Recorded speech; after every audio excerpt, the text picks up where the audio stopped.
Classes में आपका बहुत बहुत स्वागत है। आज आप पढ़ेंगे समश्रुति भिन्नार्थक शब्द का पार्ट नंबर 2।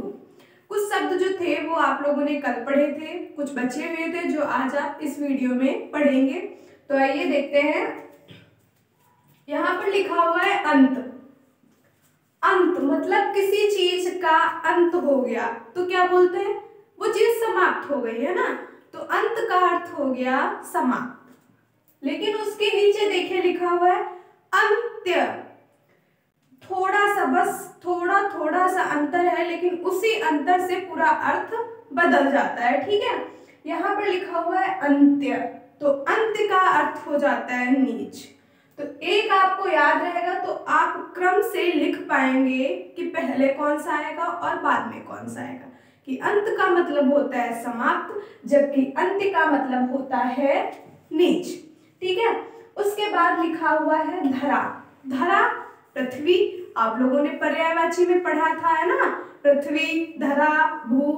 तो ये जो है धरा, धरा का अर्थ होता है पृथ्वी, जबकि धारा का अर्थ होता है नदी प्रवाह। किस धारा से नदी बह रही है, मतलब किस प्रवाह से नदी बह रही है ना, इसे बोलते हैं। तो धारा का मतलब होता है नदी प्रवाह। उसके बाद लिखा हुआ है यहाँ पर देखिए निर्जर। तो निर्जर का अर्थ होता है देवता। ऊपर लिखा हुआ है निर्जर, जबकि नीचे देखिए लिखा हुआ है निर्झर। तो निर्जर का अर्थ होता है देवता, जबकि निर्झर का अर्थ होता है झरना। अब देखिए इन दोनों में बहुत थोड़ा सा ही अंतर है, जा और झा का। तो आप इसको कैसे याद रखेंगे। यहाँ पर निर्जर है तो निर्जर का अर्थ तो देवता हो गया, ये आप याद कर लेंगे। लेकिन उसके नीचे कंफ्यूज नहीं होंगे आप, इसको एक को याद कर लीजिए। देखिए निर्झर, झर से झरना, तो निर्झर का अर्थ हो गया झरना। तो आपको ऐसे याद हो जाएगा, निर्जर मतलब देवता, निर्झर मतलब झरना। उसके बाद लिखा हुआ है ग्रह। ग्रह, अब देखिए इसीलिए तो इनको समश्रुति कहा जाता है। मैंने बोला ग्रह, ग्रह एक ही जैसा सुनने में लग रहा है, लेकिन जब आप इनको लिखते हैं तो थोड़ा सा परिवर्तन इनमें आ जाता है। देखिए इसमें रा लगी है ये इधर से, जबकि इसमें लगी है री से ऋषि वाली रा। ठीक है, तो ये जो ग्रह है इसका मतलब होता है नक्षत्र। ठीक है, नक्षत्र जैसे मंगल हो गए, शुक्र हो गए, ये क्या है, ये ग्रह है। ठीक है, तो एक ग्रह का तो मतलब है कि मंगल, शुक्र, बुध, ये वाले ग्रह। ठीक है, जबकि दूसरे ग्रह का मतलब यहाँ पर है घर। ठीक है, ग्रह, आलय, निकेतन, ये वाले ग्रह। ठीक है, तो ग्रह का अर्थ हो गया घर। फिर देखिए चरम। चरम का मतलब होता है अंतिम। कहते हैं जैसे आप कोई वाक्य बोलिए, मान लीजिए रानी अपनी चरम सीमा पार कर चुकी है। ठीक है, मतलब अंतिम सीमा पार कर चुकी, या फिर आप ऐसे कह सकते हैं रानी अपनी चरम सीमा पर खड़ी है, मतलब अंतिम सीमा पर खड़ी है ना। तो चरम का अर्थ होता है अंतिम, जबकि चर्म का अर्थ होता है, देखिए चरम यहाँ पर है और इसमें रा ऊपर लग गई, बस यही अंतर है। लेकिन अर्थ तो तुरंत बदल गए। चरम का अर्थ अंतिम, जबकि चर्म का अर्थ होता है खाल। ठीक है, चर्म, खाल। नीचे लिखा हुआ है लक्ष्य। लक्ष्य का अर्थ होता है लाख, जबकि लक्ष्य का अर्थ होता है उद्देश्य। देखिए ये आपको कैसे याद रहेगा। लक्ष्य, इसमें आदि छा नहीं, मतलब इसमें आदि छा नहीं है और या भी नहीं है, ये लक्ष्य है और नीचे वाला लक्ष्य है। तो लक्ष्य का अर्थ होता है लाख, जबकि लक्ष्य का अर्थ होता है उद्देश्य। जैसे आप पढ़ रहे हैं तो किस उद्देश्य से पढ़ाई कर रहे हैं ना, पढ़ लिख कर कोई बड़ा सा अधिकारी बनेंगे, ऑफिसर बनेंगे, माँ बाप का नाम रोशन करेंगे, है ना। तो इस उद्देश्य से आप पढ़ रहे हैं, तो उद्देश्य किसे कहेंगे, लक्ष्य। लक्ष्य का ही अर्थ होता है उद्देश्य। उसके बाद लिखा हुआ है कल।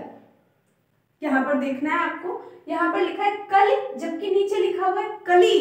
तो कली का अर्थ होता है कलयुग, और जबकि कली का अर्थ होता है अध खिला फूल, है ना, कली।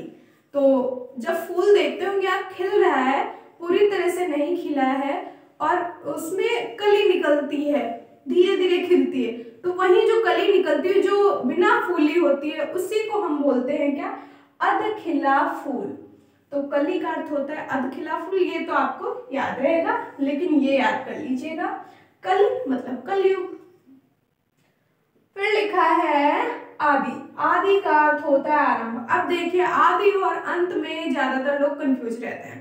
यहाँ पर देखिए शुरू में अंत का अर्थ तो समाप्ति होती है, ये तो आप सभी को पता होगा क्योंकि ये थोड़ा इजी है।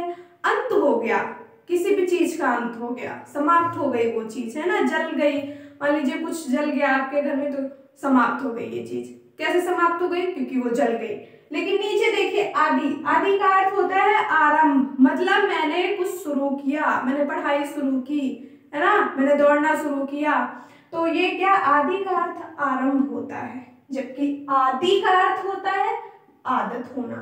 आदि आदि दोनों में बहुत अंतर है। आदि मतलब आदत होना, किसी भी चीज की, चाय पीने की आदत है, मैं चाय की आदी हूँ, है ना, क्योंकि बिना चाय पिए नहीं रह सकते, सिर दर्द हो जाता है, ऐसे बहुत लोग बोलते हैं ना। तो आदि का अर्थ होता है आदत होना। आगे देखिए नेक्स्ट है आपका अन्न। अन्न तो आप जानते होंगे, अन्न में कोई एक चीज तो आती नहीं, गेहूं, धान, चावल, सरसों, तो ये सब क्या है, ये अनाज ही तो है जिनको हम खाते हैं। तो अन्न मतलब अनाज, जबकि नीचे लिखा हुआ है अन्य। अन्य का अर्थ हो जाता है दूसरा, है ना, अन्य का अर्थ दूसरा।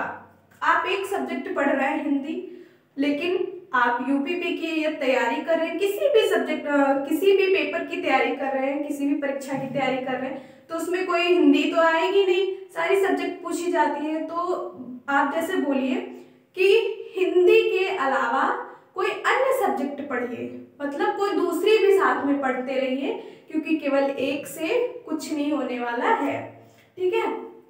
तो अन्य का अर्थ होता है दूसरा।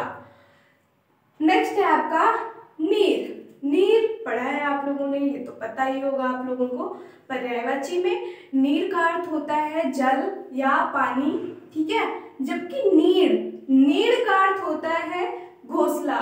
वो आप लोगों ने पढ़ा होगा चैप्टर कि नीड़ का निर्माण फिर, तो वही है कि नीड़ का अर्थ है घोंसला। उसके बाद लिखा हुआ है आकर। यहाँ पर देख रहे हैं आपको आकर और आकार।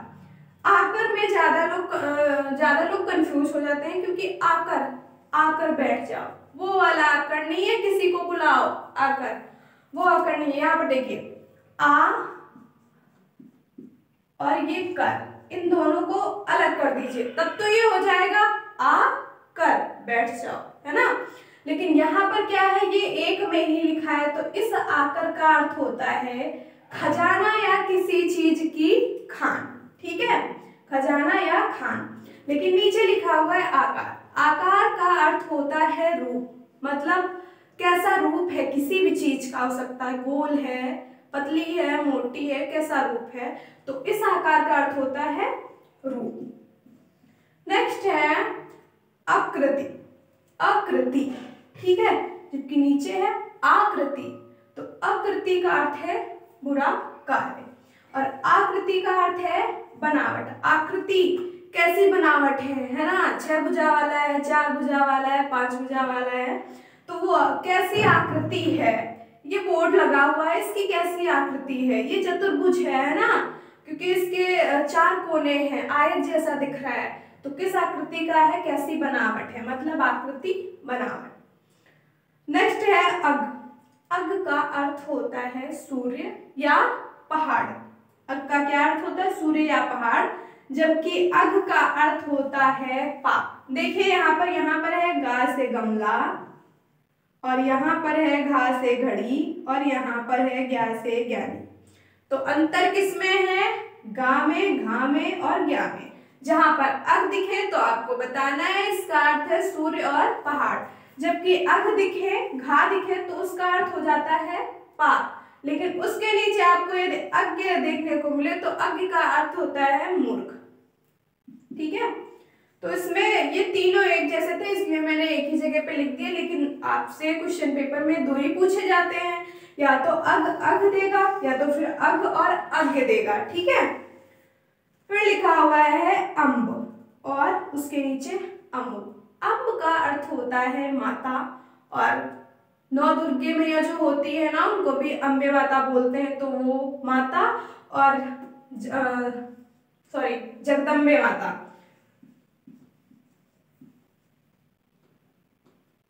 जगदम्बा, ठीक है, माता या जगदम्बा। तो अम्ब का अर्थ होता है माता या जगदम्बा, जबकि अम्ब का अर्थ होता है जल, ठीक है, अम्बु नीर। तो अम्ब का अर्थ क्या होता है? जल। अब ये याद रखना है आपको, अम्ब जहां पर अम्ब दिखे मतलब वो माता है, ठीक है, जबकि अम्बु दिखे तो उसका अर्थ हो जाता है जल। नेक्स्ट है अतप। अतप का अर्थ होता है ठंडा, मतलब कोई चीज ठंडी है। इसको अलग करके देखिए, अतप, तप मतलब बिना तपे, ठंडी है ना।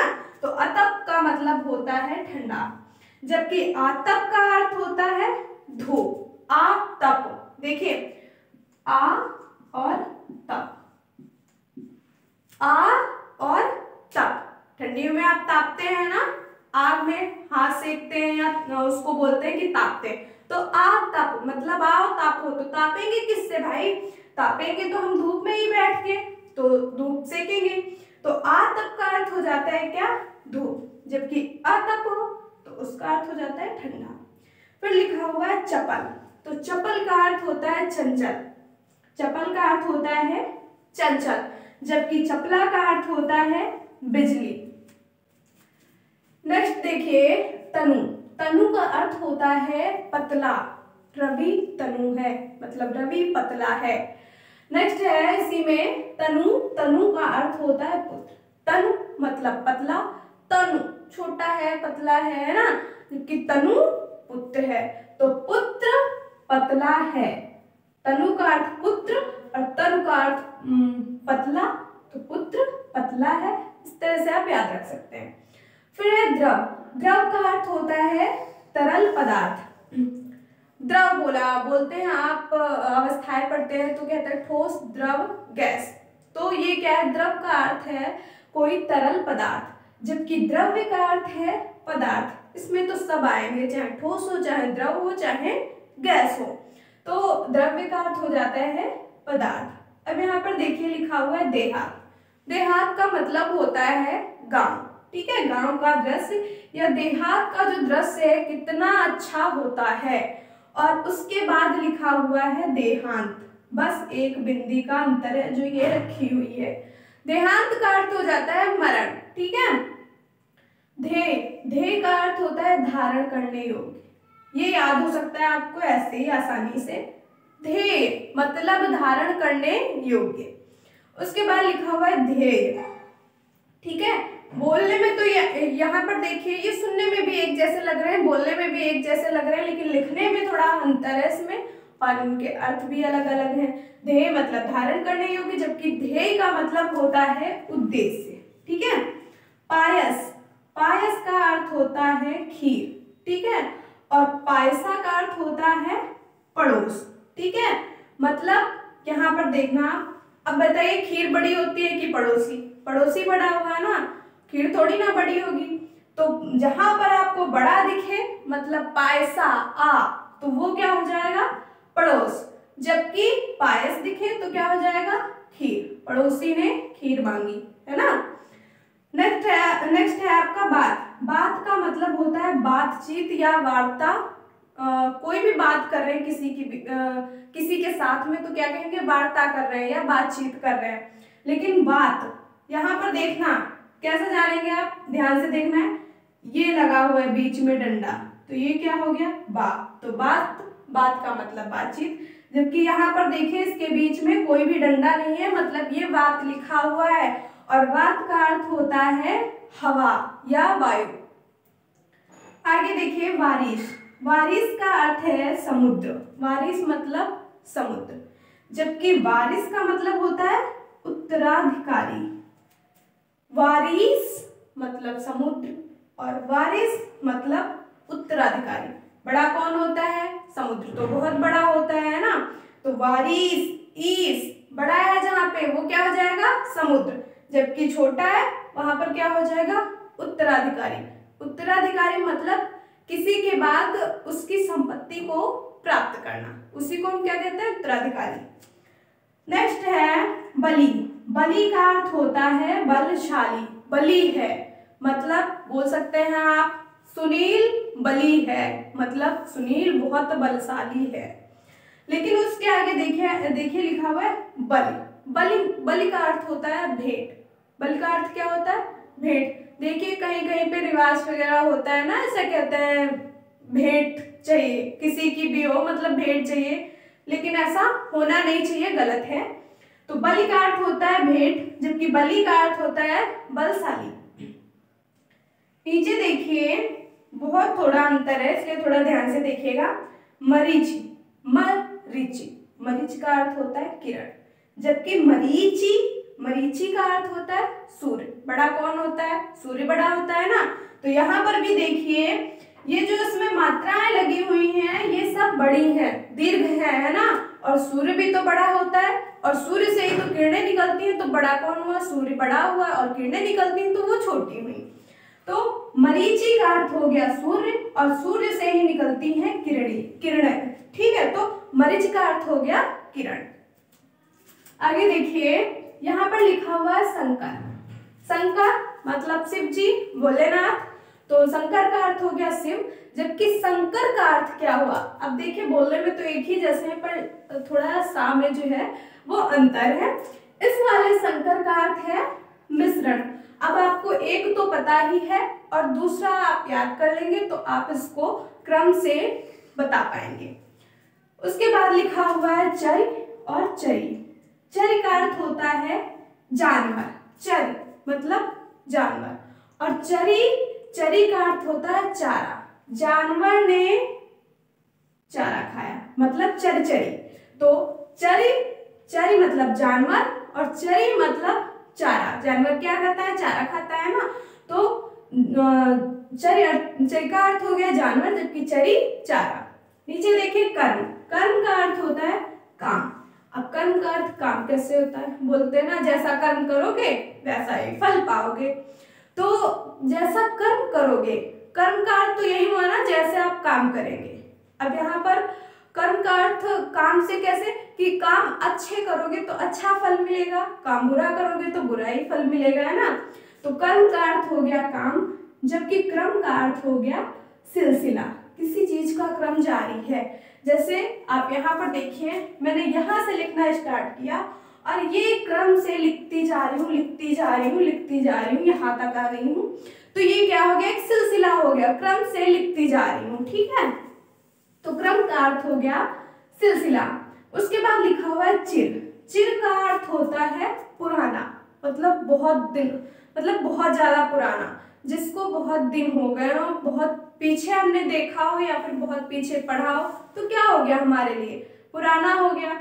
लेकिन उसके बाद देखिए लिखा हुआ है चीर। चीर का अर्थ होता है वस्त्र।